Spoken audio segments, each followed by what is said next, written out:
And we're live. Welcome to today's stream. Today we're going to talk about how traditional markets can affect and their impact on the crypto markets. We're joined today by two very interesting guests. You'll have to wait to see who they are. And we're going to have we're going to have a cool giveaway as well. You'll have to stay tuned to get the secret code to access that. But first, a word from our partners. PrimeXBT is the most powerful trading platform offering immediate access to over 30 assets. Trade cryptocurrencies, forex, commodities, stock indices, and much more, all from a single Bitcoin settled account. Visit the link below and start trading on PrimeXBT in minutes. Birb Network is an interoperable DeFi ecosystem offering token pre-sales, staking as a service, project incubation, and much more. Visit thebirbnest.com/Birb. Globe is an upcoming crypto derivatives exchange offering up to 100 times leverage on crypto and DeFi perpetual contracts. Sign up for early rewards at thebirbnest.com/Globe. Radix is the first Layer 1 protocol built specifically to serve DeFi. More information at thebirbnest.com/Radix. YFDAI is democratizing finance by creating the most secure, transparent, and user-friendly ecosystem of DeFi products. To learn more, visit thebirbnest.com/YFDAI. All right, and we're back. So our host today, me, Crypto Penguin, joined by Aperture. Hi, Aperture. Hey, guys. Hello. And we're also joined by our two guests, the market magicians, the masters of macro. We have TED Talks Macro. Hey guys, how are we going? And we have Cal, Macro CRG. Hello everyone, hope you're all well. And what are we discussing today, Ted? So today I'm going to speak about the traditional markets and how they can drive movements in the crypto markets particularly. I think it's pretty important for those new to the space in particular to understand, that there's more to price than what you see on the charts. And in fact, looking at the whole macro picture before you even look at the charts, you can anticipate those moves before they happen if you get an understanding of central bank policy, market sentiment, and the increasing effect of the options market in crypto particularly. So that's something that I'm really excited about. And we're seeing some pretty good effects based on positive gamma levels, which I'll speak about a bit later. And there's risk on, risk off narratives and inflation driving the market at the moment. So yeah, it's something that you need to understand if you're going to trade crypto, in my opinion. Yeah, I remember when I started out, maybe, what is it now? Maybe 4 years ago. You didn't really have to pay that much attention to traditional markets. They weren't really part of it. It's more insulated, but now you see all the institutions in, and there's new headlines every day. Like just absolutely, all these big institutions want a piece of the pie, and they're going to be hedging the options market. They're going to be looking at the total environment to decide when to buy and when to sell. So understanding what those big players are doing, it's key. Yeah, because back in 2017 and before, the crypto derivatives market was tiny. So now the kind of the options market's growing, futures, derivatives in general is all skyrocketing. And like you said, the institutions are getting in. So it's a lot more complex than it used to be. And also from and I know the S&P 500, the US indices had some trouble around 2013, 14. But from, or was it 2000? Yeah, but from then on, all the way up to kind of 2018, apart from a little period in 2016, it was just happy flying, So market is a lot more complex now than it used to be.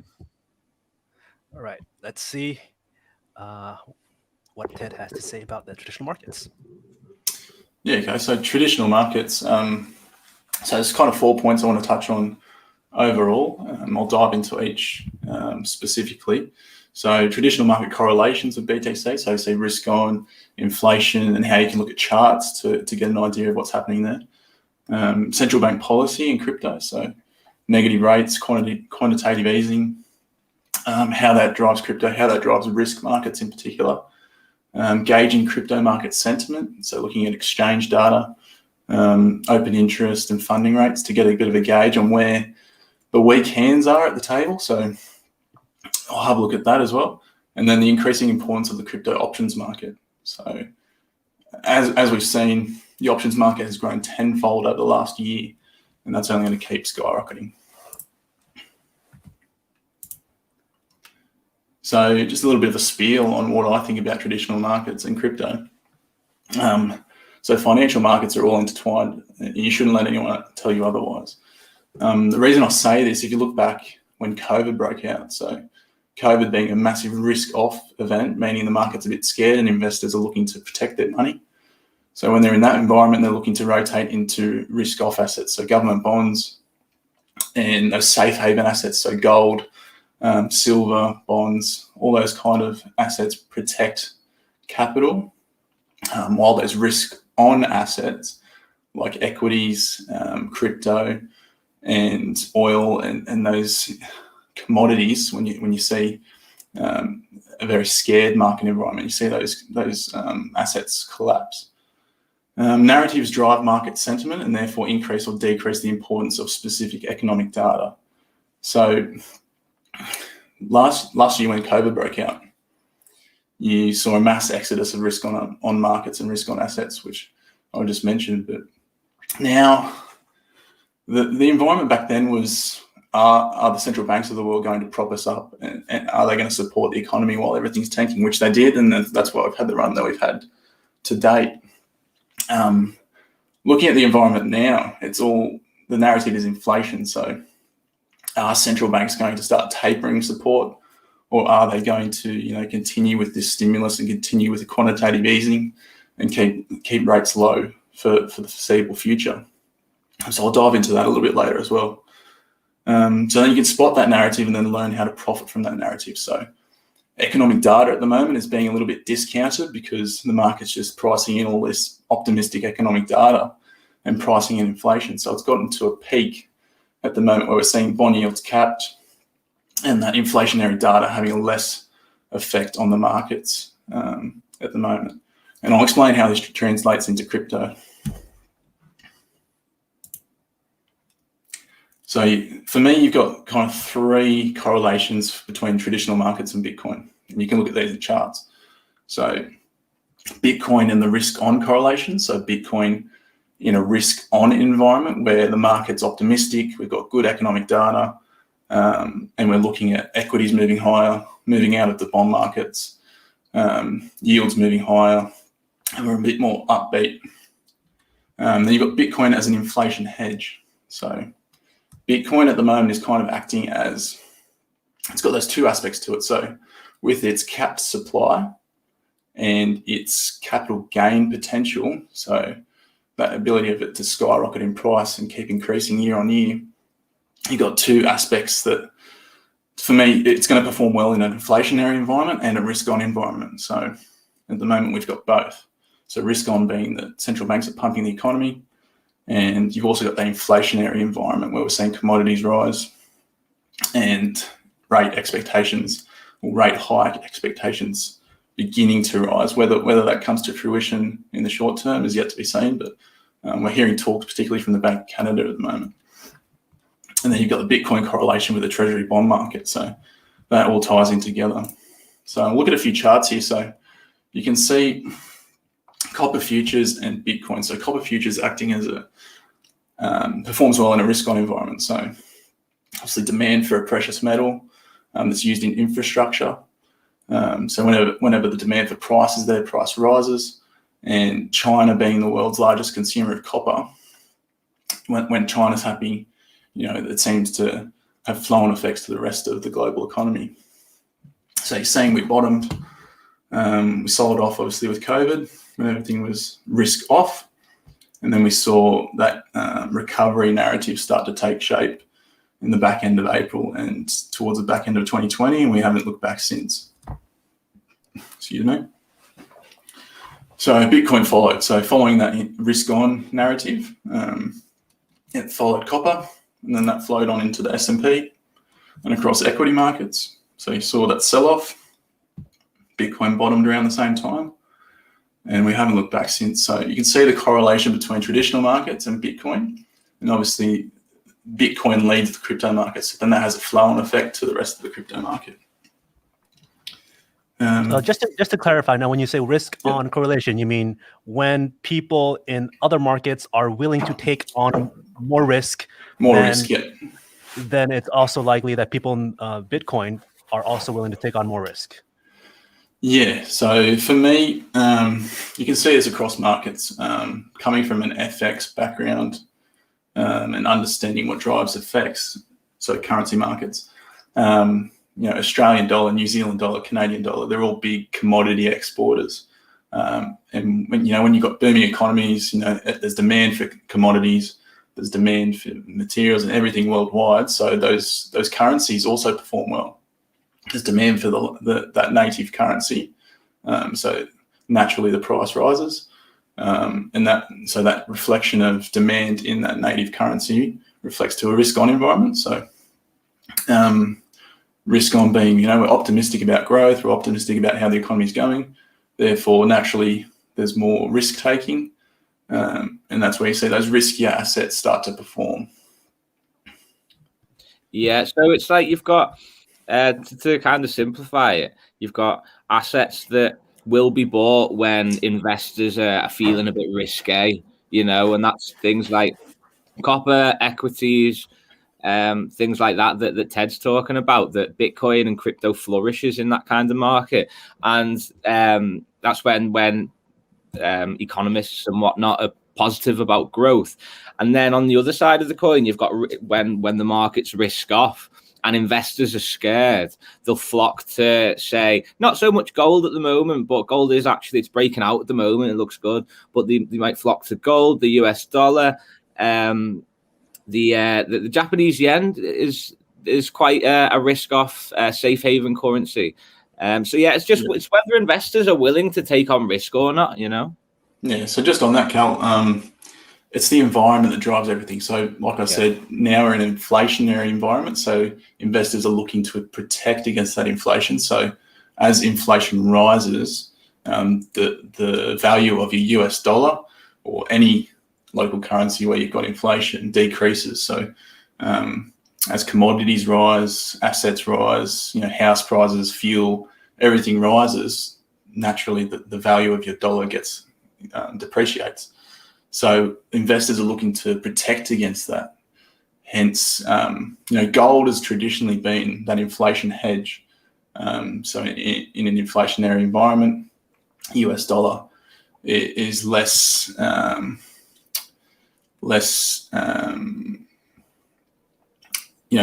showing to investors, like that they don't want to hold US dollar and they want to hold gold to hedge against that depreciation of the US dollar.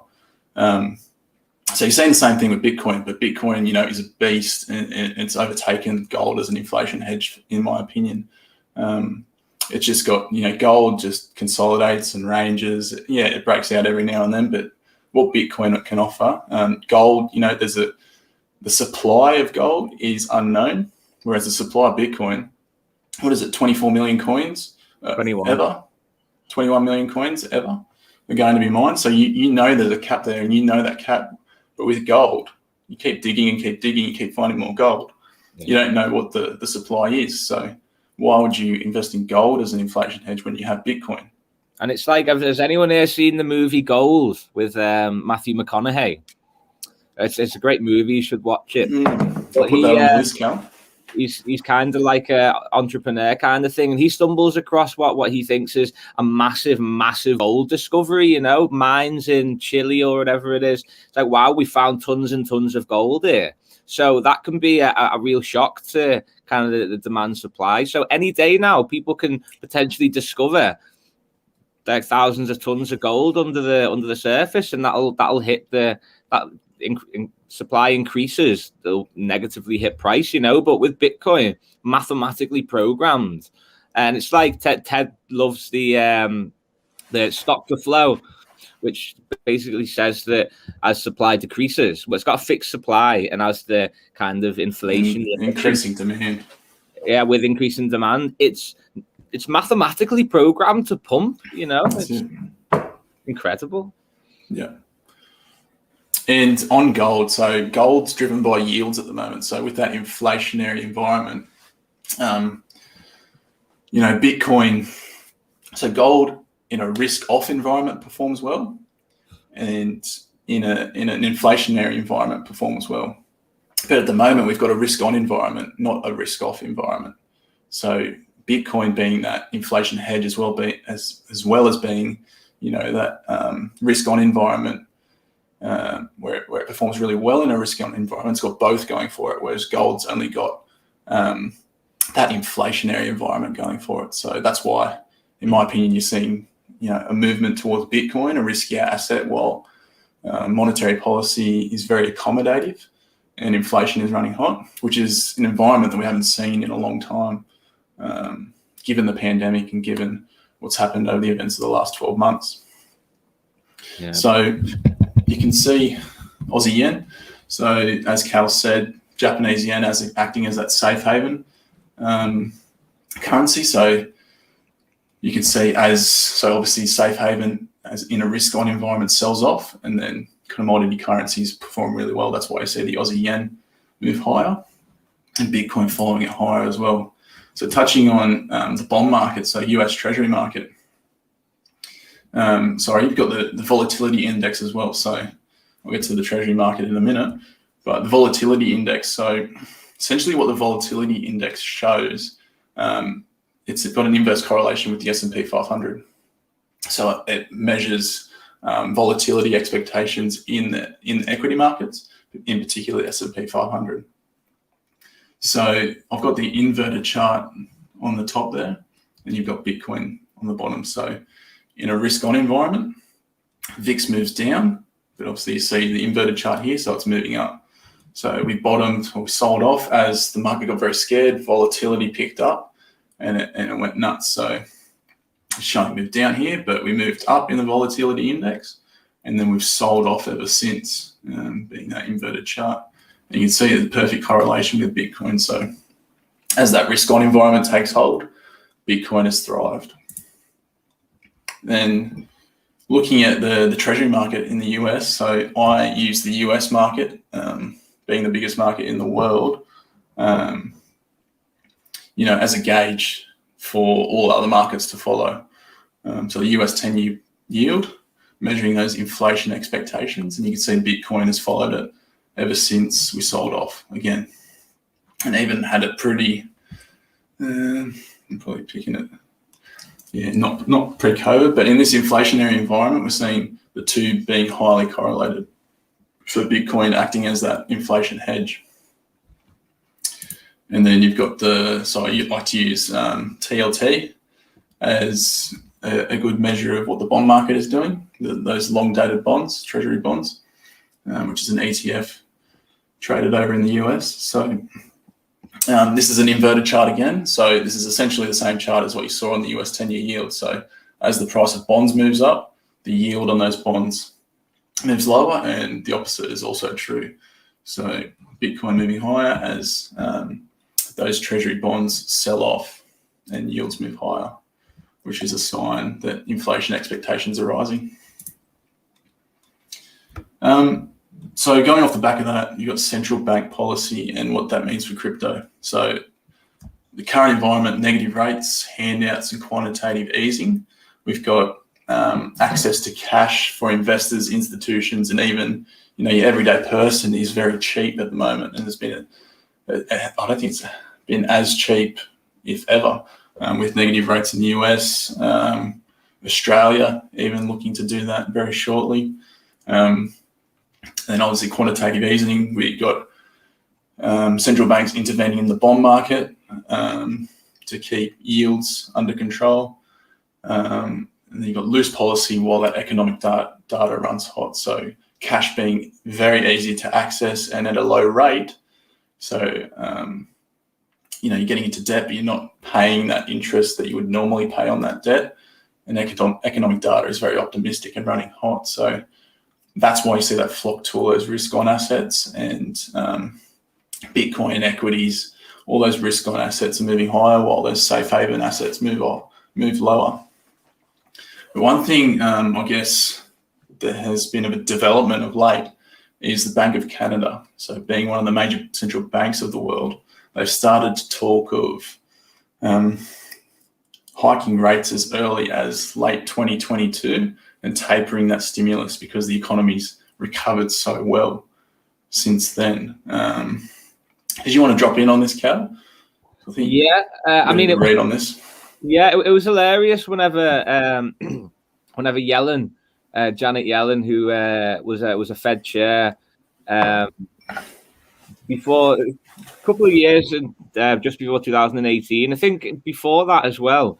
But she's the Treasury Secretary, and she made one off-the-cuff remark saying we might have to raise rates, and everyone's fucking go. But she doesn't even work at the Fed anymore, And then 2 minutes later, she says we'll be in a low-rate environment for a while. So people, these kind of headlines that you see from these Twitter accounts that post live updates, it's all got to be taken into context. If we look at what's happened in the last in the Fed meetings every month, which is really what you have to dial into, the Fed members said, I think it was Tech can confirm this, but it's like 70% of Fed chairs said they don't see any rate hikes until 2024. Was it?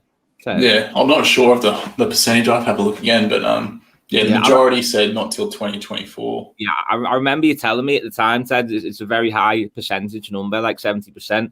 And also, Ted mentioned to me that the Bank of Canada don't see any rate hikes until the end of 2022. And to be honest, it's just the green light for risk markets to keep going. And under Biden, I mean, Democrats, they love to spend. If you look at what Gordon Brown did to us, Gordon Brown absolutely destroyed the UK economy back in the day. So Democrats, they love to spend, and Biden's showing us this. So we've got low rates that are just going to stay there for at least till the end of this year. They might start tapering QE and things like that, or at least start talking about it. But you've just got to listen to what the Fed say. You've got to listen to everything the Fed say, what Jerome Powell says. So Yellen, who's doesn't even work at the Fed anymore, you can basically ignore anything she says unless it comes from the horse's mouth, Jerome Powell, or in the minutes of the Fed meetings. But yeah, we're just in a asset inflationary environment. So that's why I've been so balls deep long for so long, and it's just, I can't believe how well it's worked, and it's just got to keep holding long, until we see some serious Fed talk about the environment changing, about tapering QE, some actual talk about rates increasing. And even if rates do increase, I mean, if the Fed come out and say, right, we are going to be increasing rates, I'll probably dump about 60% of my crypto stack immediately and sell it to my bank, because I'm not scared to do that. But if we look back into 2018, the S&P 500 and the US indices, they got wrecked on the first week of February, if I remember correctly, because there was a jobs report that scared the market and talk of increasing rates. But and also the US indices got wrecked in Q4 2018. But from after the kind of flash crash at the first week of Feb, I remember that was when I flew to Vietnam, the day after that week. If we look at price in the S&P 500 from then all the way up to Q4, it's still grinded higher, and there were 3 rate hikes that year. So higher rates are really bad for crypto and for risk markets. But I think all the perma bears say, oh, there's a crash coming. We just had a crash. Last year we had one of the worst crashes in it's like a 9-year cycle, if I remember correctly. Roughly, exactly. Every recession is roughly 9 years. So yeah, so like all the equity perma bears calling for the end all crash, like this year. It's not the same. They got it already.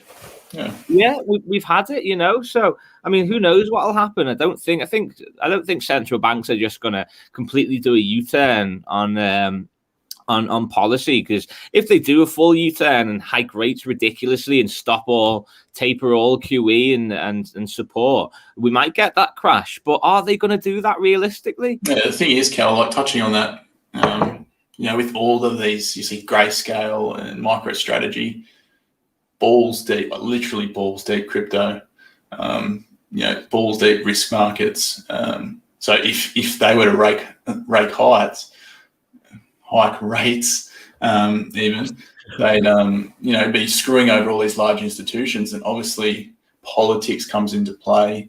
At that higher level institution, government level, obviously there's hands being greased, and you scratch my back, I'll scratch yours. It all comes into play, and it all comes into that narrative when the Fed, no doubt, when the Fed go to decide on their monetary policy, it's got to come into play. And it's not spoken about, but you can guarantee that that's going to come into play. And those big institutions will no doubt decide what the Fed does to a certain extent. They won't say it, but absolutely, they won't say a lot of things. We're not kind of perma bulls that have no kind of exit plan or whatever, and I'm sure that I think it'll probably happen maybe halfway through 2022 when a kind of bear market might happen again. And I mean, the institutions, they are going to sell, and I think the next bear market we get could be a super bearish one, because the institutions are going to sell themselves, and that's going to be horrific. But right now, crypto, especially Bitcoin, Ethereum, the DeFi blue chips, the really high beta plays, and me and Ted talk about it a lot. Cantor and Clark mentioned it about a week ago, or maybe a few days ago, that we could just see the DeFi blue chips and Bitcoin, Ethereum acting like trading like indices with an infinity bid, So it's uncharted territory. It is uncharted territory, exactly. And if you've been kind of balls deep long from like last year, like I have, I mean, it's I cash out enough to live well, but I'm still balls deep long the market. I'm not scared to pull it all out. I will in the blink of an eye. But as long as the everything is just perfect, we've got the green light still. So we just you gotta take it Fed meeting by Fed meeting, because like all you gotta do is follow what the Fed are doing and what the Fed might do. And a month ago, it was like a very high percentage of Fed chairs said they don't see rate hikes until 2024. So why wouldn't you stay long? And with Biden, there was the kind of stimulus bill, the funding bill. I'm pretty sure he announced another one about 2 weeks after that, and he's talking about another one. I mean, the markets are drowning in liquidity right now, so it is what it is. I totally agree that the markets are still totally risk on, and I think the talk of the day about this topic on Twitter is currently that the Dallas Federal Reserve President Robert Kaplan mentioned in some interview that the conversation about the central bank taking its foot off the gas, it should start right now. But before the conversation starts, before there is a plan, I think we're months and maybe even years further into into these developments. And until then, long and strong, I think. Yeah. I agree. And Ted's got some really good insight. Ted, do you want to talk a little bit about like the high beta aspect of how like DeFi blue chips might trade like indices? Yeah. So with I'm looking at money stock here, so M1 money stock, money outside the treasury being printed and essentially handed out to the market. So you can see 2020 we had 4,000 down there on the left, and we've gone up 18,000. So almost a 5x move in total monetary supply outside the treasury. So just insane, unprecedented. And with that, the US dollar is bound to head lower and you're bound to get risk on. So that inverse correlation between the US dollar moving higher and risk assets moving lower. So as the US dollar moves lower, you got that depreciation of the US dollar. So you're protecting against that depreciation, then you're looking to risk your assets to make some money and protect your portfolio. So with that money stock just printing and going absolutely insane in 2020, you can bet that the bull market's far from over. It's unprecedented. Even the last bull run after the GFC, we didn't get anything like this. So it's really unprecedented. And touching on central bank policy and what they're likely to do in the future, that they're mentioning that they're going to stay accommodative so long as they want to see data print consistently to their target goals, and we're nowhere near that yet. So the Fed have maintained that stance. They continue to say the same thing at every Fed meeting this year.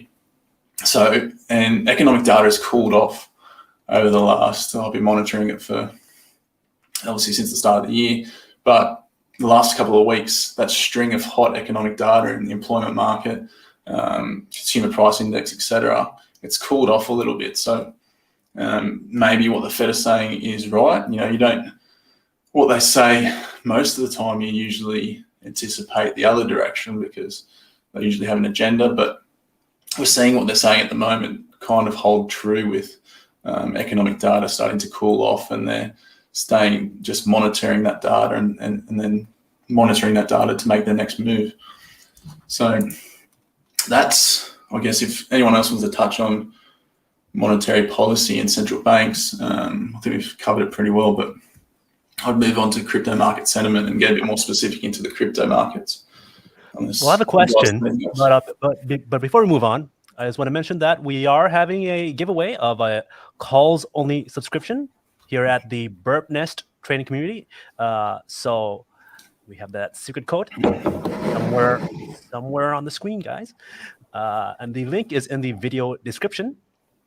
So go ahead and click that link. Make sure you sign up also for our 14-day free trial to the exclusive Nest Club, where you get notified, and we can discuss about live streams like this, about topics, trading, a lot of stuff. You'll learn so much within these 14 days.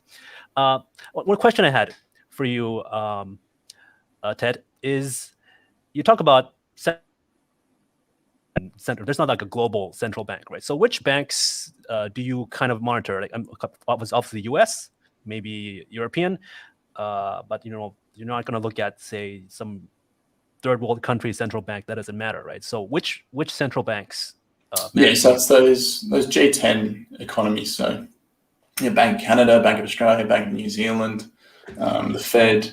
You're looking at the ECB, so what the European Central Bank is saying, and what they're saying over in the UK. So all of those kind of tie in together, and you can get, one central bank typically leads and the others follow. So like I said, Bank of Canada might be leading those tapering talks, and we'll see, it's not going to happen this year, but eventually other central banks are going to flow on and start to take the lead of the Bank of Canada. So you can always get a gauge from one central bank in particular, typically, and talks from other central banks tend to follow, because that interrelation of global markets is very strong, and that's why you need to understand what's going on with the central banks and what they're saying and where they're looking to next.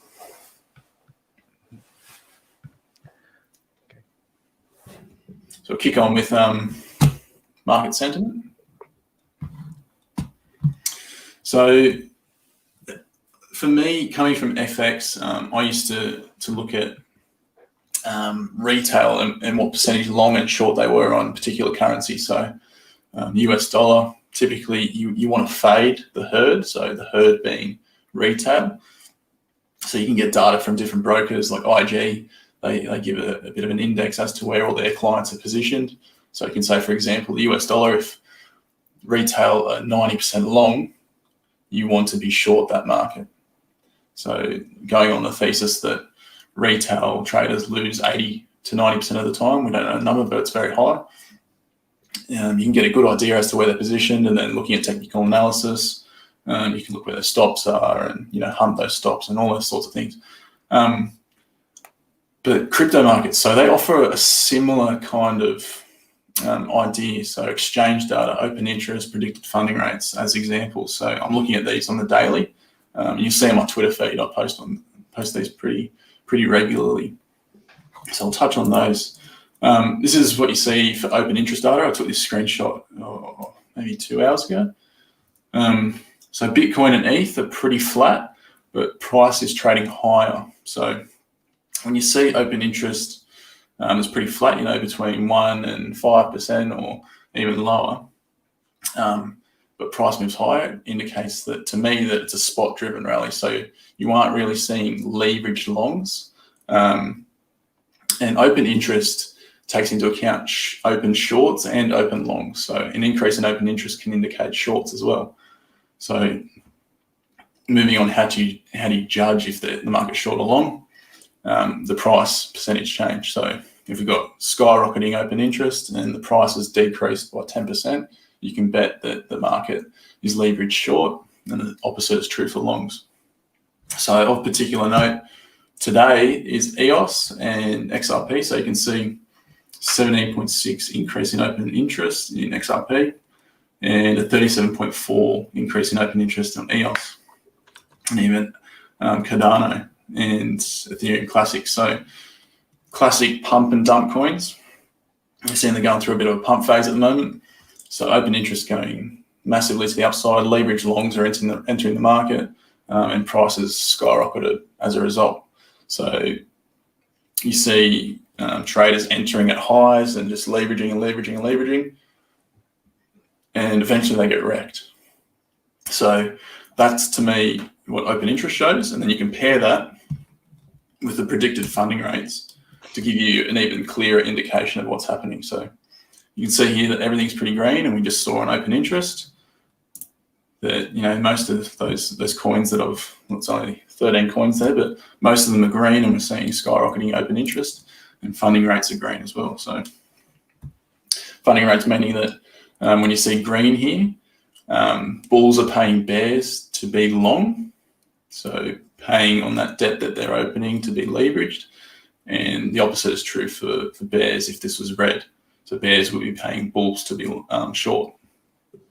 So the interesting thing is, for me, is Bitcoin and Ethereum. So being the leaders of the market, but their open interest is a lot flatter, and so a lot flatter than what these pump and dump coins are. So, and their funding rates are flatter as well. So that, to me, indicates that it's a spot-driven rally, whereas all those other altcoins are pumping at the moment on leveraged longs, and they're more likely to wash out, and we'll see rotation back into Bitcoin and ETH. That might play out over the next 24 hours. But yeah, that's how you can use that open interest data and funding rate data.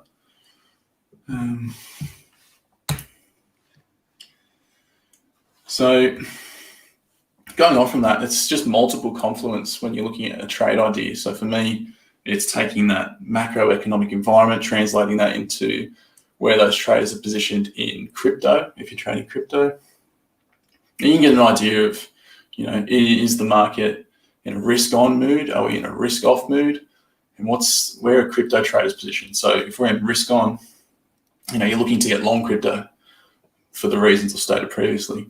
And then if you see that funding is high, you see that open interest is high, you might become a bit more hesitant in getting long crypto because, the herd, everyone's long, and it's often that the market punishes those that get too greedy.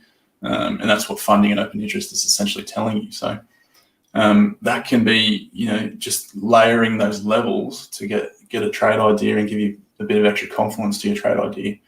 And then you've got the options market. So Bitcoin derivatives and options markets have grown tenfold in the last 12 months. And that's only going to increase as we see institutions coming into play who like to hedge their spot positions or hedge their option positions in the futures market. So you're seeing, in my opinion, 2017, 2018, you didn't have much of an options market or derivatives market in crypto. And that's why you saw those volatile fluctuations in price, in uptrends, and the same on the downtrend. But we're seeing big moves in Bitcoin and Ethereum, but they're more sustained in one direction and they're more supported up at high levels. Where previously, you look at your support resistance levels, And Ethereum, we've seen, those rounded retest levels, it just keeps going higher. And recently the options market has supported that idea. So higher open interest in buying calls and puts at higher prices leads to positive gamma, and I'll get into that in a little bit. But the options market is going to be key in driving crypto forward and supporting the spot price.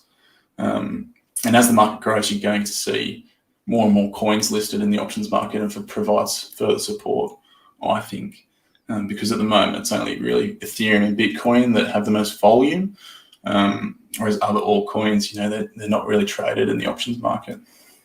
Yeah, Ted's cracked the matrix with this positive negative gamma thing. Really, well.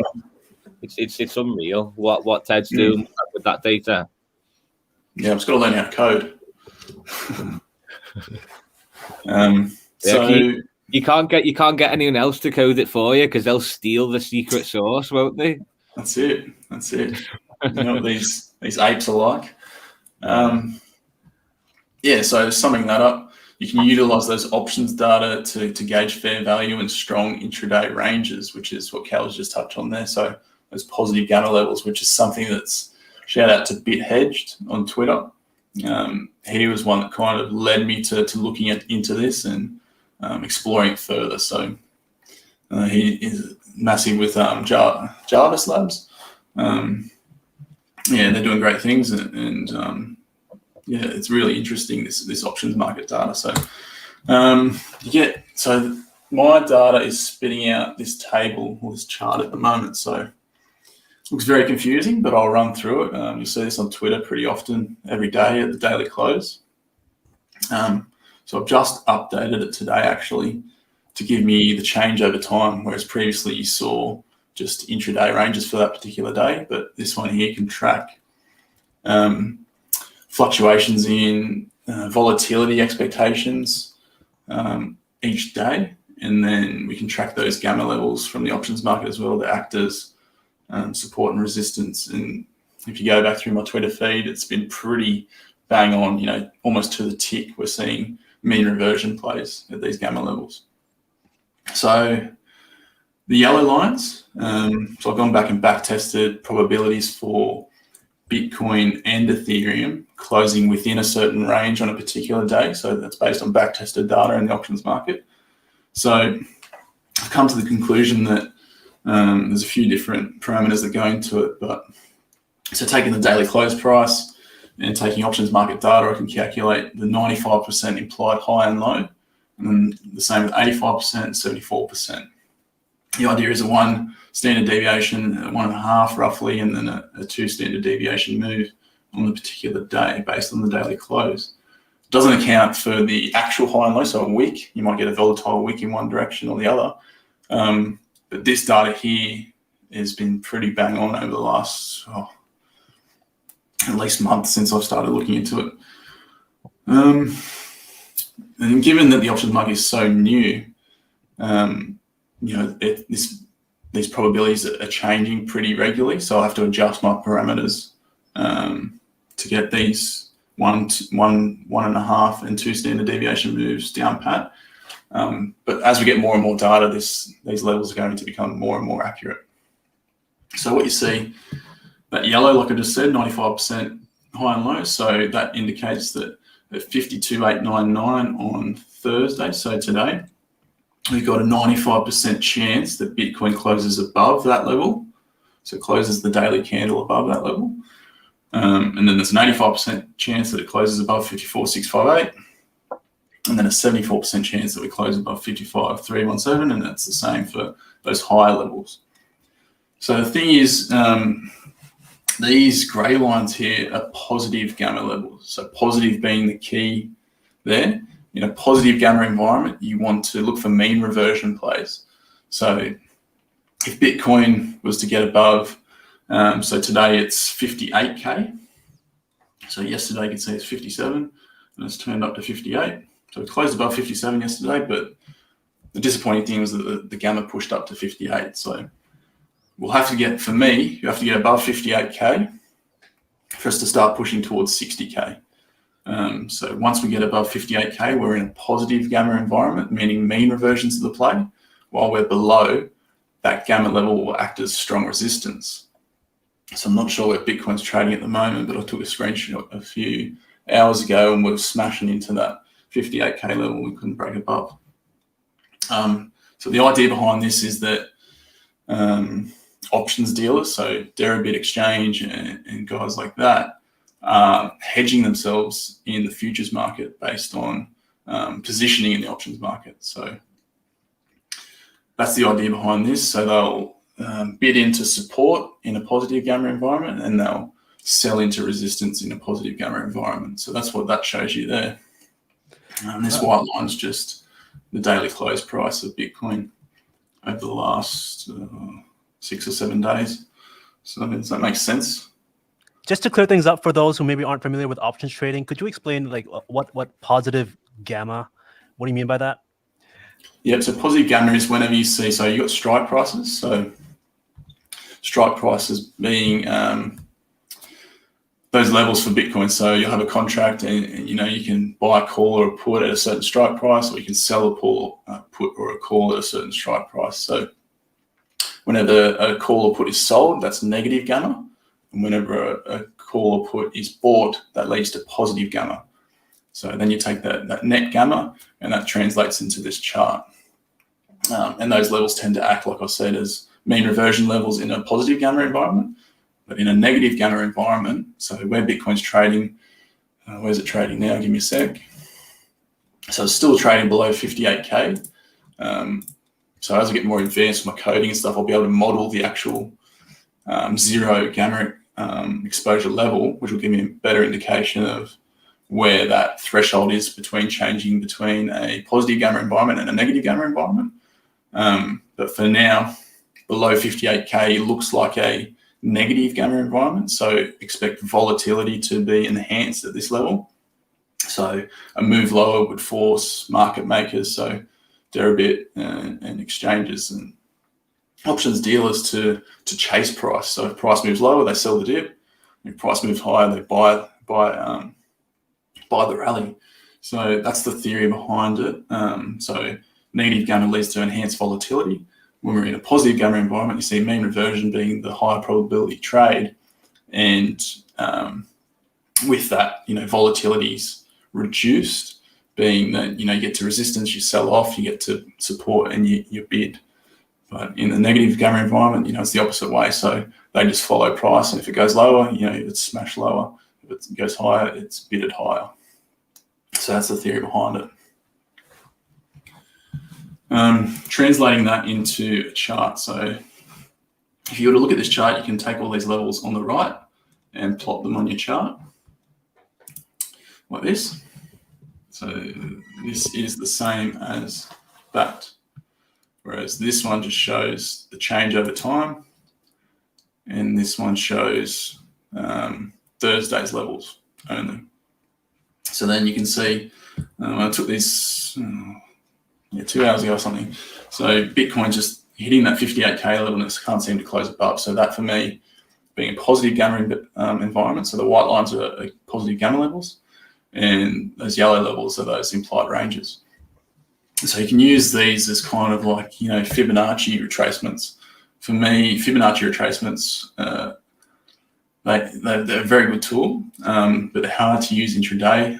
You can only really rely on that 61.8 level to get a solid indication, in my opinion anyway.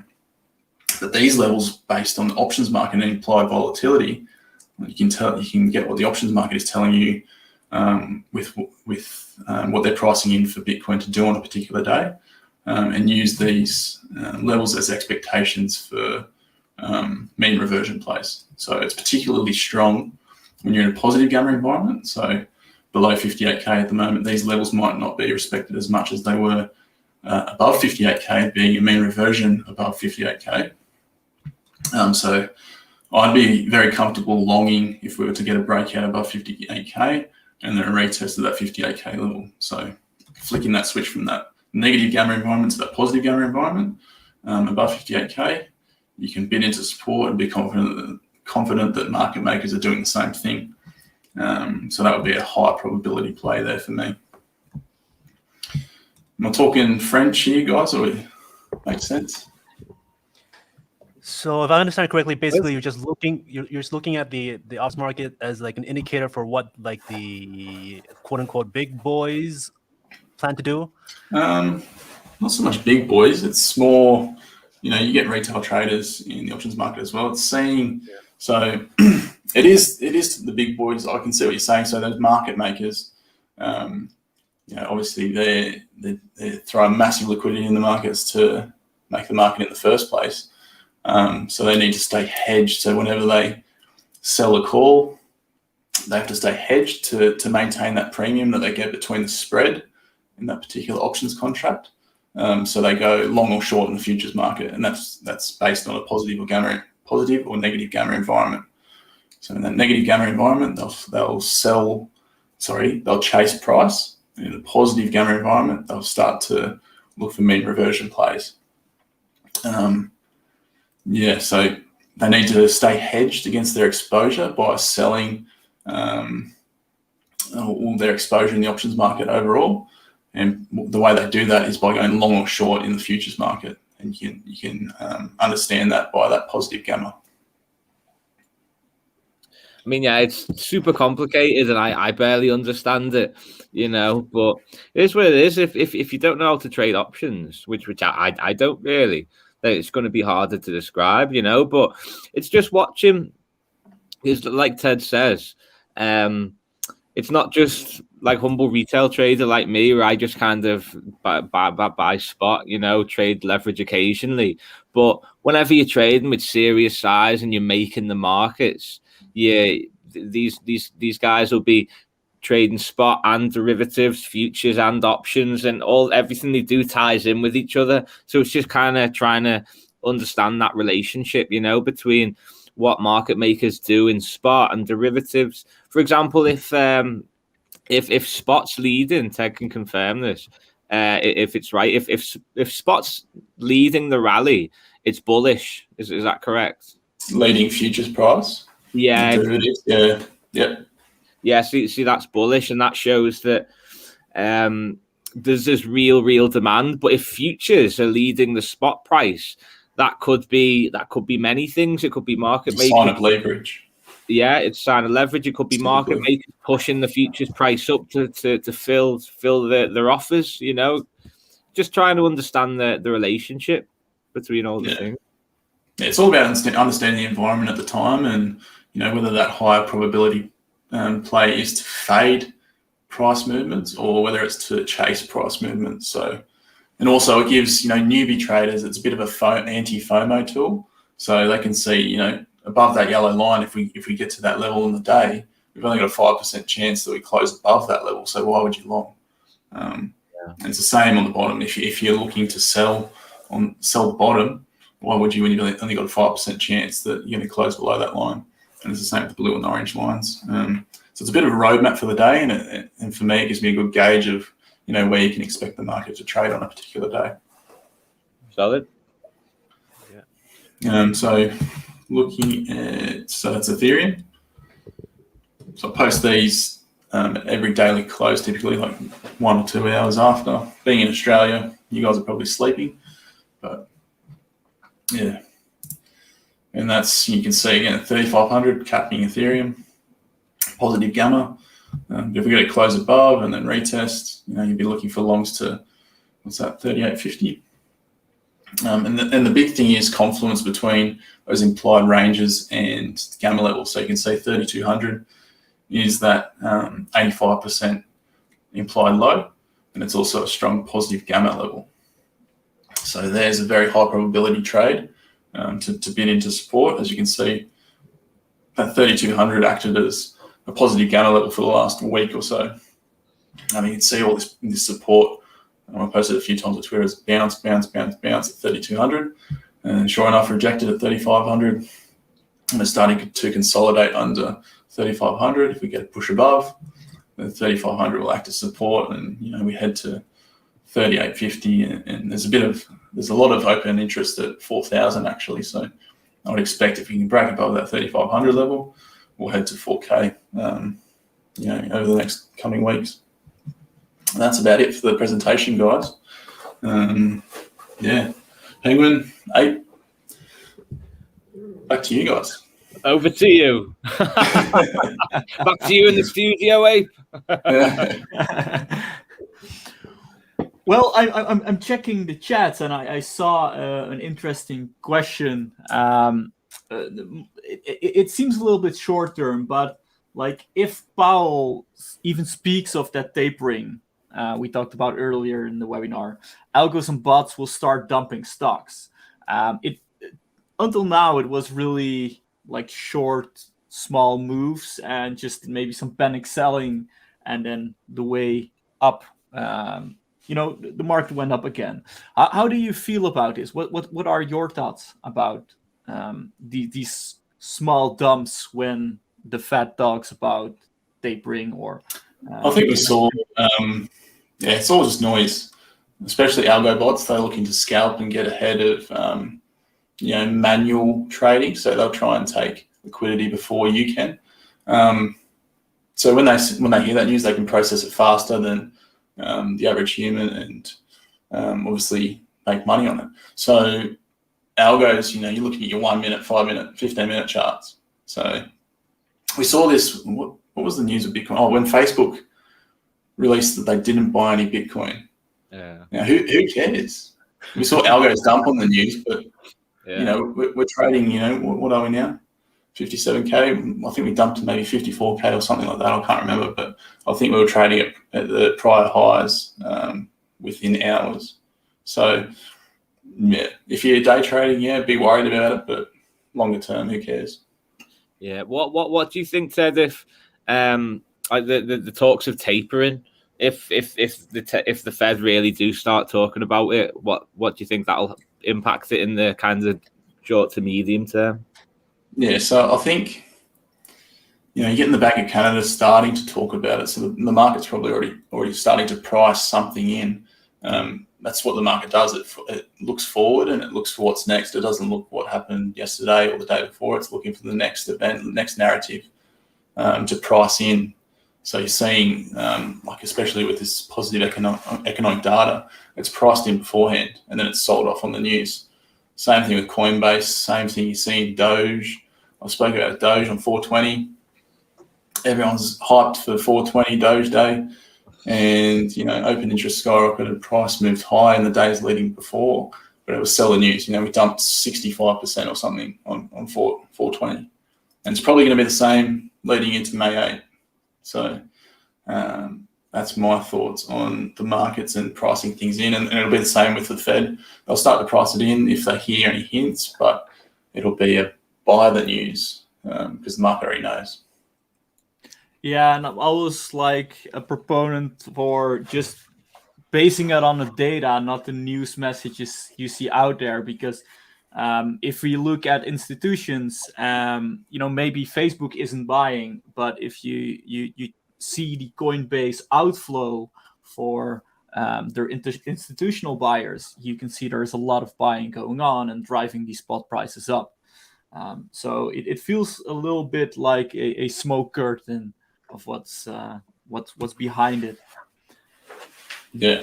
Even with data printing, the market's very quick to discount data and look towards what the Fed is saying, what the central banks are saying. So I'd be looking more to what the Fed and the central banks are saying, because at the end of the day, they're using that data to make the next decision. So that's how I see it. Data, you can make little scalp plays, but you're looking for that overall picture to be painted by the central banks. So you don't look at TikTok, Reddit, 4chan. Not quite. If you want to get short, yeah. Okay. All right. We're running out of time here. So before we go, could you let us know how our viewers can follow you and maybe tell us a little bit about Macro Unpuzzled? Go on, Cal. Yeah, absolutely. So, sorry, I'm just kind of arguing with this dude who's really butthurt about Birb. Yeah, I mean, Macro Unpuzzled started out as, because me and Ted have known each other since 2018 days, when we used to like trade FX and talk about FX and central banks and stuff.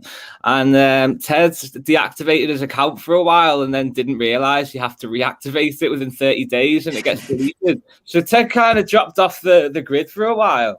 And Ted, to me and my mates like Sanchez, who's Crypto in Minutes with Benjamin Blunt. I live with Adam Sanchez. And yeah, we always loved Ted's insights, you know. And when he disappeared, we were like, oh, where's Ted gone? And then Ted came back on the grid last year. Resurrection. Yeah. We were like, oh, Ted's back, fantastic. And we always talked about like FX and stuff, and we started talking about crypto like Q1 last year, and Ted was getting more and more into it.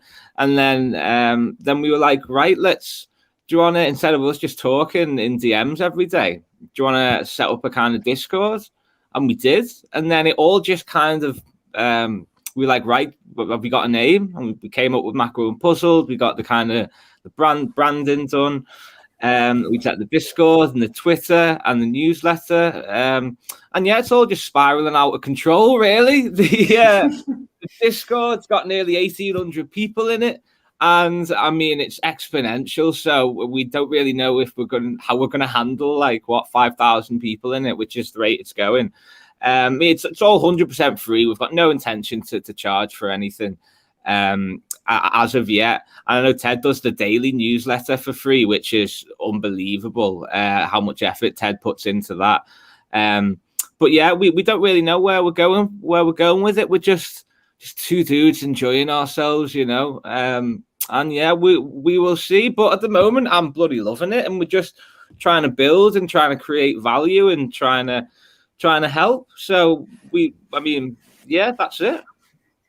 Yeah, it's a minefield, these markets at the moment. And yeah. I was at work today and listening to a few guys buying Dogecoin and Bitcoin, and yeah, it's just a minefield if you're coming to the market now. So if you're lucky enough to find, not to toot our own horns, but if you're lucky enough to find Cal and myself at Macro Unpuzzled, I think we provide some pretty good insights, and so it's all free. So especially that newsletter, it gives you a good gauge as to where I think the markets are headed. You know, I'm not always right, but I like to think I have a good kind of gauge on what the market's doing each day. So check out that newsletter and jump in the Discord, and obviously follow us on Twitter. And we're going to be doing a fair bit of live streaming over the coming weeks and months once Cal returns to Liverpool. So yeah, that'll be fun. And if you sub to the YouTube channel, Macro Unpuzzled, you can catch us there and get notified when we do go live. Check out what we've done so far, and yeah, it's all going really well. And we're getting some great feedback. Yeah, we're just building, aren't we? Just trying to create value, you know. That's it. All right, that's great. All right, so final messages, follow these guys, twitter.com/TED Talks Macro, macro CRG _ I believe. No, right? that's my backup account, but I thankfully still have my normal account, which is just Macro CRG. Okay, Twitter Macro CRG. The Macro Unpuzzled is just Macro Unpuzzled. Follow us at the Birb Nest. The links are all in the description down below. You guys don't want to type. Make sure to join our Trading Congress. Link below as well. And this was a great discussion, guys. Hopefully we'll be able to talk again soon. We'll have your more updates and your insights on the macro and the markets.